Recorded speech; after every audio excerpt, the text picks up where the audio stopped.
Hey, what's up guys? Scarce here, and I'm back for another double upload because I recorded a video about me, myself, and Bob, a nice little book review, and then as soon as I get on my computer to transfer the files onto my computer from my SD card, I see that the latest episode of Hell of a Boss is up. Apology Tour. And so, of course, I immediately have to watch it. And, well... I love this episode. This is exactly what I was wanting with the previous episode, Full Moon. 'Cause I can see now why they put this release schedule out the way they did, because it was May for Full Moon, June for Apology Tour, and then nothing in July, August, or September, and then Ghost Fuckers in October, Mastermind, I think is what it's called, in November, and then Sinsmas, December. So there's 2 episodes in the summer, and then 3 episodes at the end of the year. And you know, I guess from watching this episode, I can kind of see why they might have wanted to do it that way, because the thing about Full Moon, there was a lot of hype around it, but they really, the hype was around Stolas, that story arc that we all love. But there really wasn't much in that episode about Stolas. It was really more of an episode about the cherubs teaming up with the dorks. And you know, there was stuff with him and Fizzarolli and the sex shop, but there wasn't really much of that ending scene. The beginning scene and the ending scene were really the main 2 bits that we got out of Stolas, and they were great bits. And I made that whole video about the ending and why I loved that so much, and all the different things that you can glean from watching it about this relationship. But this was the episode that I was really wanting when we got Full Moon. Because Full Moon was okay. I liked Full Moon. I definitely liked the beginning and end. The middle bit was kind of eh. This was just all great from start to finish, and it was all Stolas from start to finish. It was just a Stolas themed episode, and there was real communication, and that was what people were really wanting to see, was when are Blitz and Stolas finally going to actually talk to each other and communicate about their problems?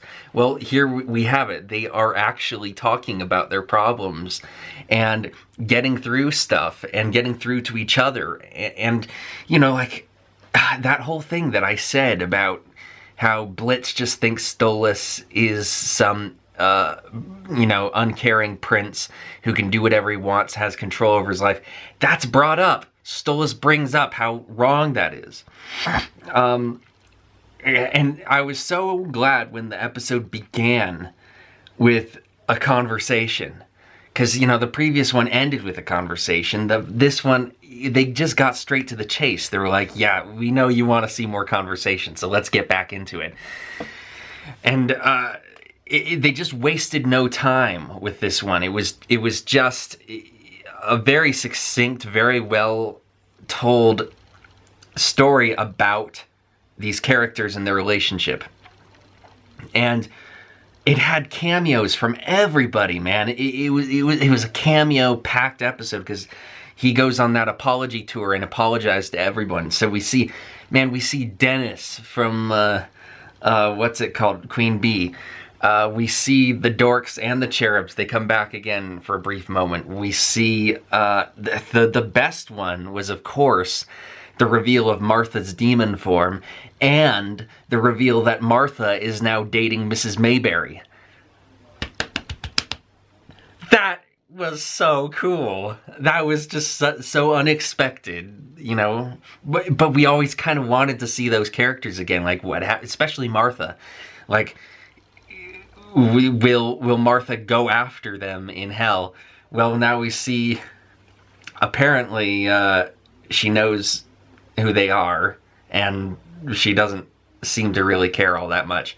But she's dating Mrs. Mayberry now, cohabitating, apparently, with Mrs. Mayberry, which is hilarious, but it kind of makes sense. And I just love that. And there were so many other cameos in this. I mean, everyone made a reappearance, and they all made sense.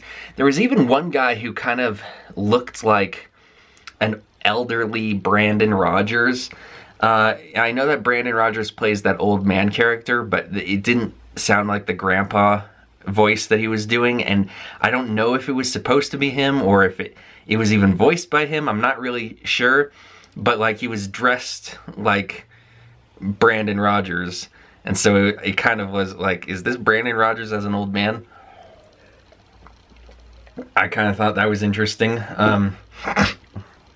Stolas got that whole song, and that was the thing, as I said in my last video about the show, I really want to see Stolas do drunk karaoke with Veronica where they bond over how much they both love and hate Blitz. That's exactly what we got, and people were saying it was going to be a hallucination during the Ghost Fuckers episode, and I was like, please have it not be that, please. If anything, I thought it might be a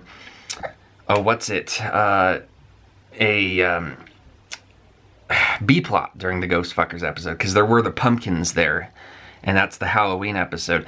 But now I'm just thinking it was, of course, it takes place a little bit before Halloween, because it's the previous episode to Ghost Fuckers, so there just happened to be pumpkins there. It makes sense. But no, it was exactly what I wanted it to be. Stolas gets drunk, gets on stage, sings a song about Blitz, and bonds with Veronica a little bit over that. Really, really fun, exactly what I wanted. And, oh man, it's a great song, great indie rock song. Bryce Pinkham does such a great job with it. And they also they kind of go in a cool direction with the visuals. And that's what I'm really digging about these new Hell of a Boss episodes is, you know, obviously Hell of a Boss likes doing their musical numbers usually on stage, and this one is on stage. But in previous numbers, I think, when they did it on stage, they kept the visuals relatively grounded. They had a few moments where they would do other kind of stuff, like in House of Asmodeus, where Moxie and Millie are on the pink clouds and whatnot. But typically they keep the visuals rather grounded in the scene. I like that, even though this song is somewhat diegetic in the way that, you know, Stolas is singing it on stage, it also goes crazy with the visuals, and it gives you a full kind of animated music video experience. Really, really like that choice. So, yeah, the songs lately have been great. You know, the song in the previous episode, When I See Him, that was great. This one, I don't know what it's called. It was good. And man, we get character development. We get forward motion for Blitz. And it feels realistic. And I like the fact that the relationship between all these characters, it's not like it's fully healed in this episode. There's still a long way to go. But there's movement forward, and it feels like it's movement that's gonna keep going. I think some reactor, I saw a thumbnail of some reactor, and he said that it was 2 steps forward, 1 step back. And I kind of agree with that, because it was overall, it was a push in the right direction. And a lot happened, and a lot was talked about, a lot was got off their chests. There was a lot of communication. And at the end, even though it ends on a sad note with Blitz getting given the heart cake by Veronica and putting it down, which is a really kind of cool kind of visual symbol of what he's going through. Even though it ends on that sad note, you still feel happy when you're done with it. It still leaves you feeling with a positive feeling, just because this whole show, I'm telling you, it's been nothing but just bad communication. And now it's like finally they're saying things to each other that are sinking in, that other people are understanding. They're getting off their chests these things that they've been holding on to. And they do it in such clever, such well done ways. Like, for instance, Stolas getting drunk, which is, by the way, so cute. Stolas is very, very cute when he's drunk. That made so much sense, because drinking does make you better at communicating things that you would have a hard time communicating, and he does, and he talks in a way more productive way than he ever has with Blitz, and gets Blitz to understand things from his perspective a little. And I loved seeing him sit on Blitz's lap. I thought that was so cute because, usually he's so much bigger than Blitz, so that it was very adorable to see him sitting on Blitz's lap. And him having fun with the other imp, kissing him, and Blitz having to deal with those emotions, and Veronica kind of helping him. And I like how Veronica was able to kind of work through her issues with him a little bit, but not too much. Just enough that she is able to not have so much bitterness about him. It seems that she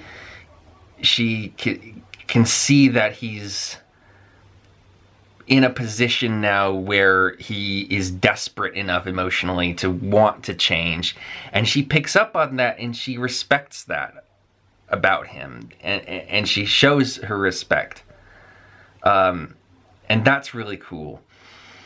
So I just, overall, I mean, is there anything else to say? I mean, I just love that this episode, it gave us finally what I think we really wanted.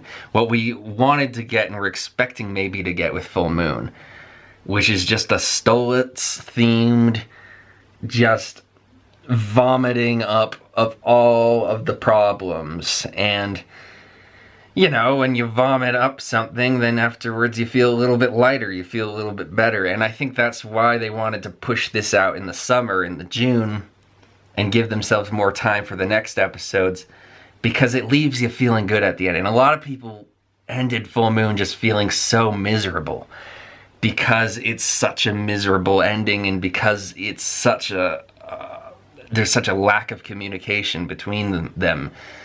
And so it's just such a relief, I think, getting Apology Tour. And I think that's what I was expecting, just because of the title, Apology Tour. It did kind of imply that that's the kind of episode we'd be getting, and I think it gave me exactly everything that I wanted.